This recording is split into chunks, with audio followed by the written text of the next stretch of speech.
पाकिस्तान पे निगाह डालते हैं, जहाँ पर हर इलेक्शन में बदतरीन धांधली के इल्ज़ाम आते हैं। 2024 के इलेक्शन में, हालिया इलेक्शन में धांधली के तमाम इल्ज़ाम के जो रिकॉर्ड बने हैं शायद वो टूट गए। पाकिस्तान क्यों साफ शफाफ इलेक्शन नहीं करवा सकता, क्यों उसकी कोई मिसाल कायम कर सकता है साफ शफाफ इलेक्शन की, आखिर क्यों ये नामुमकिन है? इन तमाम उमूर पर बात करते हैं। हमारे साथ मौजूद हैं जनाब अहमद बिलाल महबूब, एग्जीक्यूटिव डायरेक्टर पिलडाट। बहुत बहुत शुक्रिया अहमद बिलाल साहब, आपने हमें ज्वाइन किया है। इलेक्शन रिजल्ट्स आपने फॉलो किए। इंडिया में मैसिव इलेक्शन है, देखें ना 64 करोड़ वोट पड़ गए और एक नाकाबिल यकीन लेवल की 5 लेवल की इलेक्शन, पीसफुल इलेक्शन, धांधली के इल्ज़ामात नहीं लग रहे। हारने वाला रिज़ल्ट्स मान रहा है, जीतने वाला रिज़ल्ट्स मान रहा है, लोग हमारे जैसे हैं, सब कुछ हमारा जैसा है। मगर क्या वजह है कि हम इलेक्शन की बदतरीन मिसालें दुनिया के सामने पेश करते हैं और भारत ने बेहतरीन मिसाल पेश की? बहुत शुक्रिया कामरान साहब। पाकिस्तान के इंतखाबात के बारे में जो आपका तबसरा है मैं उससे मुत्तफ़िक हूँ। हमारे इंतखाब आफ्टर इंतखाबात, इलेक्शन आफ्टर इलेक्शन, हमें नज़र आता है कि उसके अंदर बड़ी सीरियस किस्म की, संगीन किस्म की धांधलियाँ भी होती हैं, बेकायदगियाँ भी होती हैं और उनके रिज़ल्ट फिर कोई तस्लीम नहीं करता। ये अपनी जगह बिल्कुल सही है।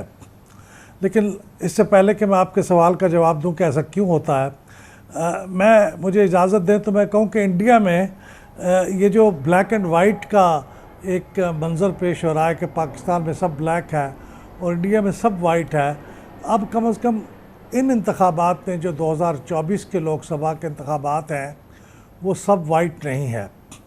मैंने बहुत सीरियस इल्ज़ामात सुने हैं राहुल गांधी की ज़बान से जो वो प्रेस कॉन्फ्रेंस कर रहे थे, ममता बनर्जी की तरफ से, आम आदमी पार्टी की तरफ से, कि इन इंतखाबात में प्री पोल रिगिंग हुई है और एनफोर्समेंट डायरेक्टरेट जो उनका इकनॉमिक और फाइनेंशियल घपलों को तहकीकात करने का इदारा है, हमारी तरह नैब समझ लीजिए, नैब का हम का इक्विवेलेंट, उसने सिटिंग चीफ मिनिस्टर को पकड़ा है, जेल में डाला है, 2 चीफ मिनिस्टर्स को इस तरह से जेलों में डाला है। तो उनकी शिकायत भी बहुत हैं। ईवीएम के बारे में सुप्रीम कोर्ट के अंदर अप्रैल तक चैलेंज हो रहा था कि ईवीएम के अंदर जो चीज़ें हैं वो ठीक नहीं हैं। बिल्कुल ठीक कहा भारत भूषण साहब ने कि नरेंद्र मोदी साहब भी मुसलमानों के ख़िलाफ़ जहर उगल रहे थे जो कि इलेक्शन की जो आपका कोड ऑफ कंडक्ट है उसकी खुली खिलाफ वर्जी थी। शिकायत की गई, इलेक्शन कमीशन ने कोई एक्शन नहीं लिया।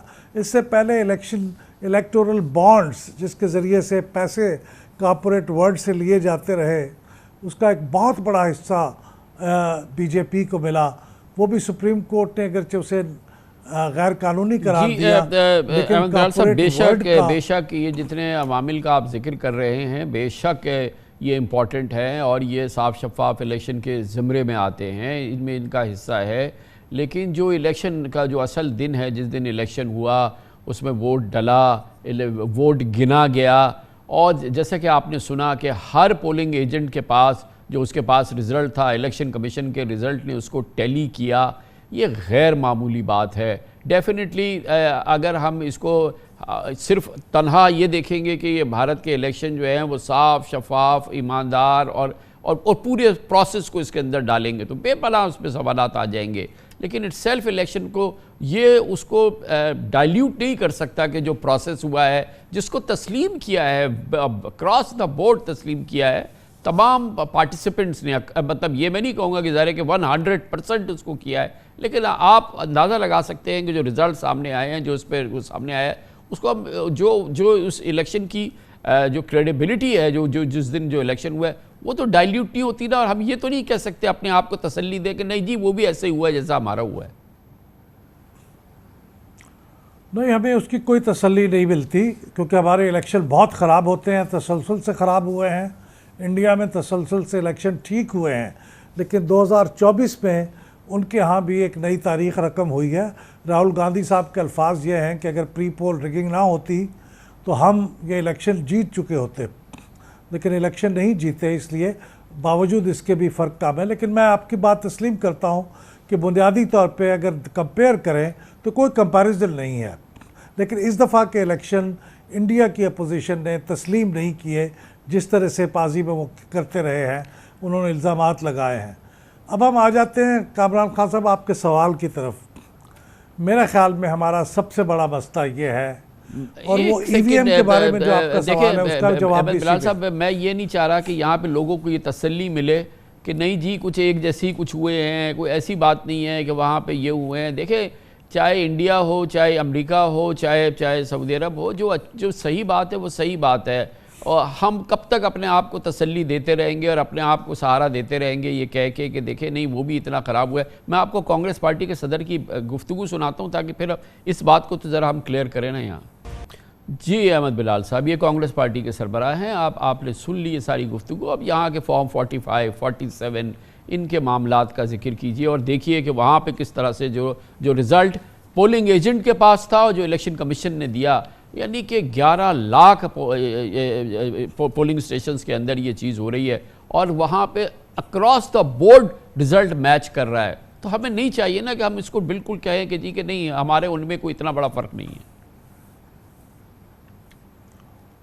मैंने तो ये नहीं कहा, मैं तो समझता हूँ हमारे और उनके दरमियान बहुत बड़ा फ़र्क है, लेकिन मैं ये कह रहा हूँ कि वो एब्सोल्युटली वाइट वो भी नहीं है, और ख़ास तौर पे 2024 के सर एब्सोल्युटली वाइट तो कुछ नहीं है। एब्सोल्युटली वाइट तो अल्लाह ताला की ज़ात है, एब्सोल्युटली वाइट तो अल्लाह ताला का निज़ाम है।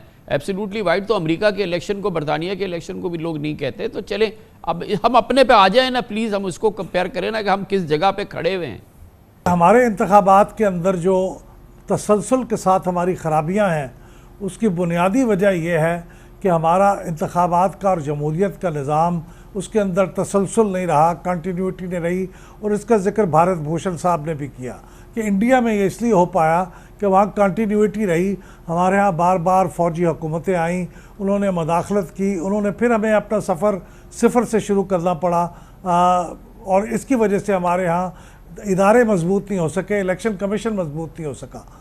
लेकिन दूसरी बड़ी वजह जो है, और उसके बारे में हमें कहना चाहिए, वो ये है कि हमारे यहाँ मरकज़ी सतह पे इंतखाबात को कंट्रोल किया जाता है, सबवर्ट किया जाता है, और उनको नताइज को पहले से तय कर लिया जाता है कि इस दफ़ा इस सियासी जमात को तो हमने इलेक्शन नहीं जीतने देना, और इस दफ़ा इस सियासी जमात को हम इलेक्शन जितवाएंगे। ये 1988 से सिलसिला चल रहा है। कभी हम इत्तेहाद बनाते हैं, उनको पैसे बांटते हैं, उनके लोगों को पकड़ते हैं, उनको जेलों में बंद करते हैं। इंतखाबात से पहले 24 में भी ऐसे हुआ, 18 में भी ऐसे हुआ। तो मरकज़ी सतह पे हमारे इंतखाबात को कंट्रोल करने और उनको तय करने की जो रविश है, ये हमारा बड़ा मसला है।